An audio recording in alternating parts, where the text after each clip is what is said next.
ভারতের বিশ্বকাপ অভিযানে সবথেকে বড় ধাক্কা। টি-20 বিশ্বকাপ 2024 শুরু হওয়ার ঠিক আগেই স্বপ্নভঙ্গ হল ভারতের এক তরুণ তারকার। শুভমান গিল নয়, দলে এন্ট্রি নিতে চলেছেন এমন একজন বিধ্বংসী ব্যাটার যিনি ঘরোয়া ক্রিকেটে একাই আগুন জ্বালিয়েছেন। কে এই প্লেয়ার, আর তিলক বর্মার কেরিয়ার নিয়ে কেন উঠছে বড় প্রশ্ন? জানতে হলে ভিডিওটি শেষ পর্যন্ত দেখুন। নমস্কার বন্ধুরা, বিশ্বকাপের কাউন্টডাউন শুরু হয়ে গেছে, আর ঠিক তখনই টিম ইন্ডিয়ার ড্রেসিং রুম থেকে এলো এক দুঃসংবাদ। তরুণ তুর্কি তিলক বর্মা, যাকে মিডল অর্ডারের স্তম্ভ ভাবা হচ্ছিল, তিনি ছিটকে যেতে পারেন বিশ্বকাপ থেকে।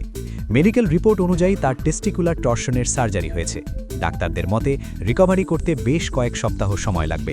21শে জানুয়ারি থেকে শুরু হতে চলা নিউজিল্যান্ড সিরিজ তো বটেই, খোদ বিশ্বকাপেও তার খেলা নিয়ে তৈরি হয়েছে গভীর সংশয়। তিলক নেই, তাহলে কে? সবার মুখে শুভমান গিলের নাম থাকলেও বিসিসিআই কিন্তু হাঁটছে অন্য পথে। সিলেক্টরদের রাডারে এখন একটাই নাম, ঈশান কিষান। কেন?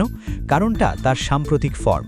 সৈয়দ মুস্তাক আলী ট্রফিতে ঝাড়খণ্ডকে প্রথমবারের মতো চ্যাম্পিয়ন করেছেন তিনি।